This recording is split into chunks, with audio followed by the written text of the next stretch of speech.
When we connect with our deep purpose in life, then so much energy is available. This is what I learned from Christine. When she introduced herself, she said, "I'm retired, but I'm not tired." And I saw her working there in that members group of older persons. There she was, while we were waiting for the meeting to start. She would take the blood pressure of all the elderly persons there. And as an old person myself, I stood in line and took my own blood pressure. And there I thought, my God, as a public health doctor, I've overlooked the power, the capacity of older people to care for themselves and to care for the broader community all my professional life. Well, it's not over. I'm retired but not tired, so I can start today already.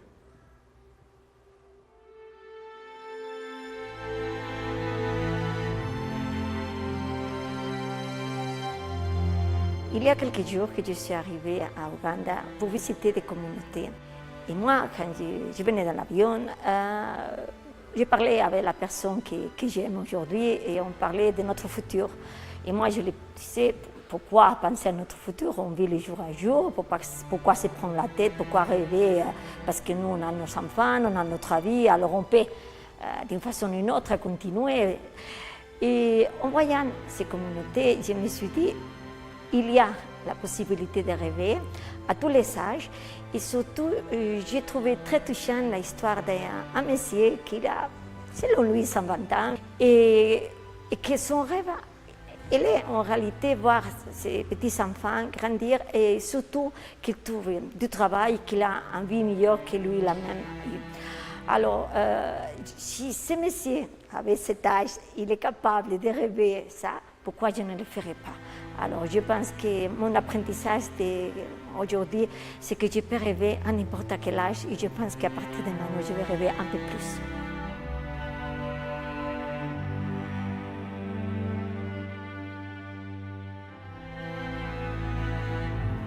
What I've learned is that as long as you believe and you have hope, the sky is the limit. Teopista had since the beginning committed to the association. When she faced tragedy again, the community was able to support her both morally and financially, and throughout the process she was able to give her life experience and real strength and belief in the role of a woman to drive the community association forward and to develop projects. So what I'll take away with me is how fundamental this process is of setting dreams and pulling out people's strengths together as a community so they can identify them and know what they are.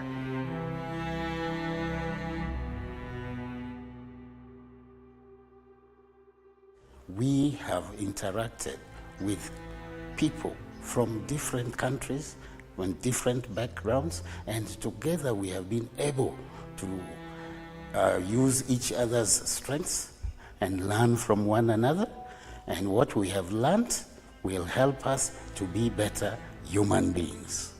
And they have learned from us, and we have learned from them, and this has energized us to continue to act from strength so that we can continue addressing our issues within our communities. The way to apply this is really going back to the community and listening to the community, loving the community, because during this festival I have learned the SALT, Elo also means love and care. So with care, with love, with listening, we learn, and that's what I want to continue doing within my community.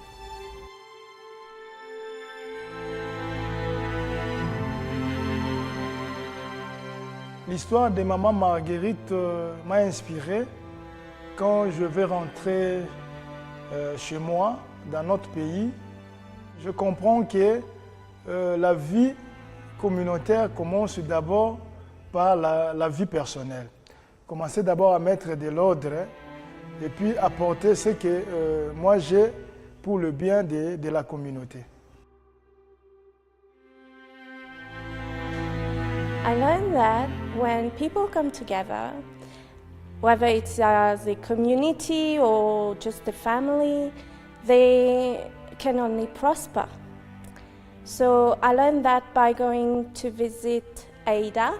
She had a problem because her elder son wanted to sell her land, but with the help of a community, she was able to have legal aid to help her, and she could keep her land.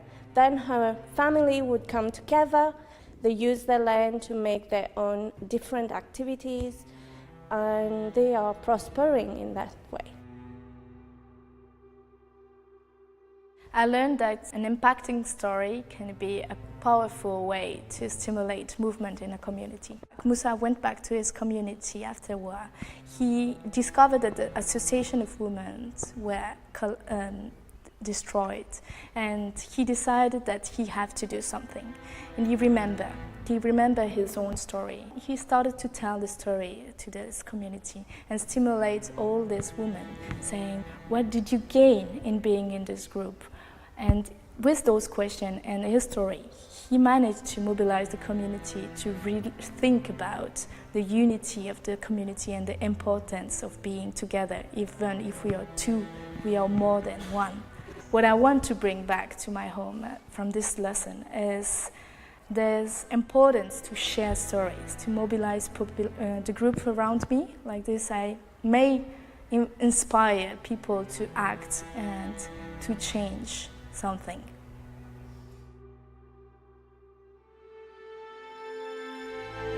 When we get together, inner healing can happen. We were invited to the home of Agnes, a woman of 79 years, who has assembled in her community many other women about her age, a bit younger, one or two even older. And but one thing that bonds all of these women is that they all, without exception, have suffered and experienced severe trauma in their lives. And when they come together, they exchange experiences, they plot together, they laugh together, they learn from each other. I'm convinced that inner healing can happen just by the sheer fact that we come together.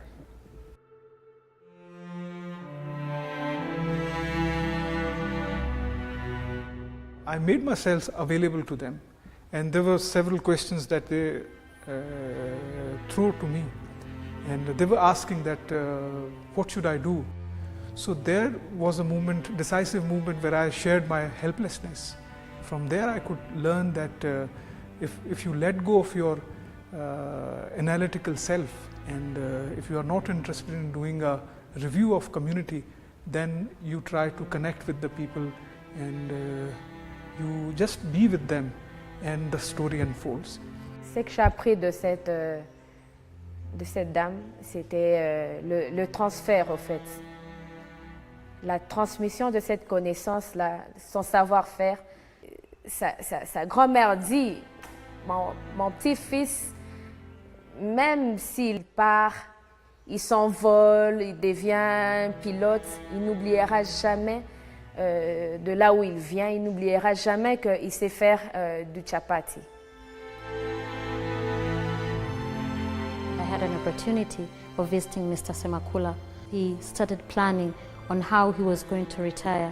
He worked so hard to support his family, and while working, while he was still strong and energetic, what he did was to plan on his retirement.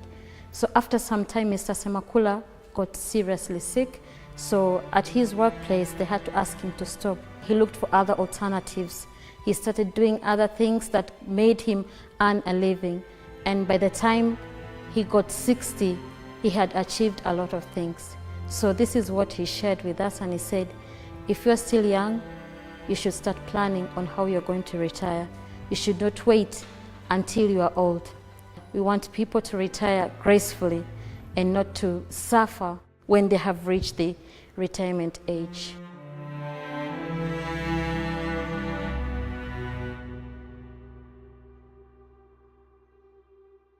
Since I was born, I liked staying with the elderly people.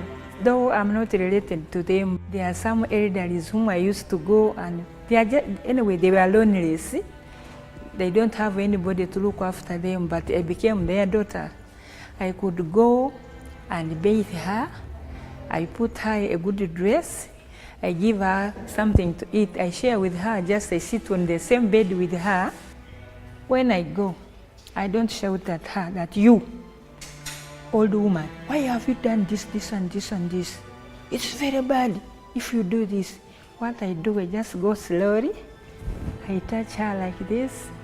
Jaja, my old woman, please don't darten these clothes. It is very bad. She said, okay, my daughter, I want to do it again. Then the following day, if I go, I find her clean. She first asked tell me that, look, daughter, I did not dirty the clothes you refused me, they are still clean. So that was comfort. Yeah. Love, care, comfort, and respect. Once you do that to elderly people, you live for longer and longer and longer.